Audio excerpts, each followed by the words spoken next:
Keralam cinema രംഗത്ത് സ്ത്രീകൾ അഭിമുഖീകരിക്കുന്ന പ്രശ്നങ്ങൾ സംബന്ധിച്ചുള്ള കാര്യം, പ്രത്യേകിച്ച് ലിംഗനീതിയുടെ പ്രശ്നം ഉറപ്പുവരുത്തുക എന്ന നിലപാടിന്റെ ഭാഗമായി സംസ്ഥാന സർക്കാർ ജസ്റ്റിസ് ഹേമ കമ്മിറ്റിയെ നിയോഗിച്ചത് ഇന്നിപ്പോൾ ദേശവ്യാപകമായിട്ടൊരു അംഗീകാരം അതിന് ലഭിക്കുകയാണ്.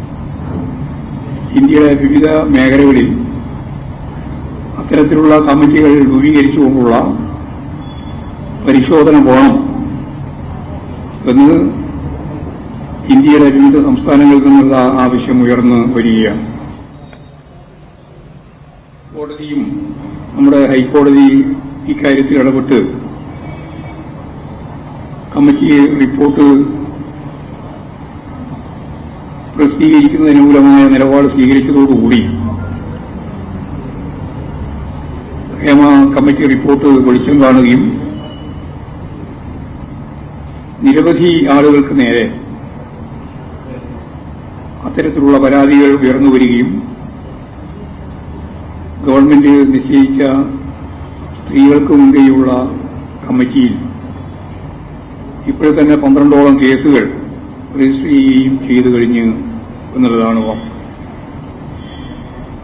ഞാനിവിടെ ഇപ്പോൾ ഇത് പറയാൻ കാരണം, ഹൈക്കോടതി പ്രത്യേക ബെഞ്ച് തന്നെ രൂപീകരിക്കുകയും ഒരു വനിതാ ജഡ്ജിയെ കൂടി ഉൾപ്പെടുത്തത്തക്ക രീതിയിൽ തീരുമാനമുണ്ടാവുകയും ചെയ്തിരിക്കുകയാണ്. ഈ നടപടിയെ സിപിഐഎം സംസ്ഥാന കമ്മിറ്റി സ്വാഗതം ചെയ്യുകയാണ്. സ്ത്രീകൾക്ക് നീതി ഉറപ്പുവരുത്തുന്നതിനുള്ള പുതിയ കാൽവെപ്പ് കേരളീയ സമൂഹത്തിൽ മാത്രമല്ല, ഞാൻ നേരത്തെ പറഞ്ഞതുപോലെ പൊതുസമൂഹത്തിലാകെ, കേരള ഇന്ത്യയിലാകെ ഇത്തരത്തിലുള്ള നീക്കങ്ങൾ വേണം, സ്ത്രീപക്ഷ സമീപനം വേണം എന്ന കാര്യം അതിന് വഴികാട്ടുന്ന നമുക്കെല്ലാം തീർച്ചയായിട്ടും ഈ കാര്യം അഭിമാനിക്കാൻ വക നൽകുന്ന ഒന്നായിട്ടാണ് എനിക്ക് തോന്നുന്നത്. നിലമ്പൂരിലെ എംഎൽഎയും സിപിഐഎം സഹയാത്രികനും സിപിഐഎം പാർലമെന്ററി പാർട്ടിയിലെ അംഗവുമായിട്ടുള്ള പി.വി. അൻവർ സംസ്ഥാന സർക്കാരിനും പാർട്ടി സംസ്ഥാന കമ്മിറ്റിക്കും നൽകിയിട്ടുള്ള പരാതി ഞങ്ങൾ പാർട്ടി സെക്രട്ടേറിയറ്റ് പരിശോധിച്ചു. പാർട്ടിയിൽ പരാതിയായിട്ട് ഉന്നയിച്ചിട്ടുള്ള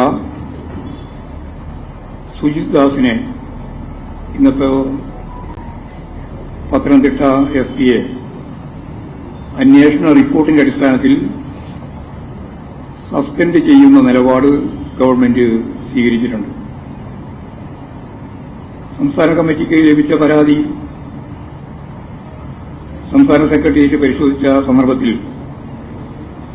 ഉന്നയിച്ചിട്ടുള്ള പ്രശ്നങ്ങൾ ഭരണതലത്തിലുള്ള ഉദ്യോഗസ്ഥരുടെ വീഴ്ചയുമായി ബന്ധപ്പെട്ട കാര്യങ്ങളാണ്. അതുകൊണ്ട് തന്നെ ഭരണതലത്തിലുള്ള പരിശോധനയാണ് ഇതിലുണ്ടാവേണ്ടത് എന്ന അഭിപ്രായമാണ് പാർട്ടിക്ക് ഉള്ളത്. അത്തരത്തിലുള്ള പരിശോധിക്കുന്ന ഒരു അന്വേഷണ സംഘത്തെ, ഫലപ്രദമായിട്ട് പരിശോധിക്കാൻ ശേഷിയുള്ളൊരു സംഘത്തെ തന്നെ സംസ്ഥാന സർക്കാർ നിയോഗിച്ചിട്ടുണ്ട്. അത് സംബന്ധിച്ച് വാർത്തകളിലൊക്കെ വന്നിട്ടുള്ള തരത്തിലുള്ള പരിഹാസ്യമായ ഒരു കമ്മിറ്റിയല്ല നിലവിൽ വന്നത്. പോലീസിന്റെ ഏറ്റവും ഉന്നത നിലവാരത്തിലുള്ള തലത്തിലുള്ള ഡിജിപി നേതൃത്വം നൽകുന്ന ഒരു സമിതിയാണ് അത്. അതിലും ഉയർന്ന ഒരു ഉദ്യോഗസ്ഥൻ കേരളത്തിൽ പോലീസ് സംവിധാനത്തിന്റെ ഭാഗമായിട്ടില്ല. ഏറ്റവും ഉയർന്ന കേരളത്തിലെ ഉദ്യോഗസ്ഥനാണ് ഡിജിപി. അപ്പോൾ ഡിജിപിയുടെ നേതൃത്വത്തിലുള്ള ടീമാണ് ഈ സംവിധാനം ഉൾപ്പെടെ എല്ലാം ചേർത്തുകൊണ്ട് അന്വേഷിക്കുന്നത്.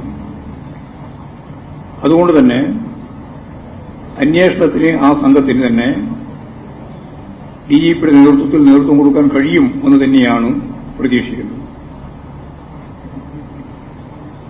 മറ്റംഗങ്ങൾ കേസന്വേഷണവുമായി ബന്ധപ്പെട്ട കാര്യങ്ങളിൽ ഡിജിപിയെ സഹായിക്കാനുള്ളവരാണ്. ഈ അന്വേഷണ റിപ്പോർട്ട് ഒരു മാസത്തിനകം ലഭിക്കുമെന്നാണ് വ്യക്തമാവുന്നത്.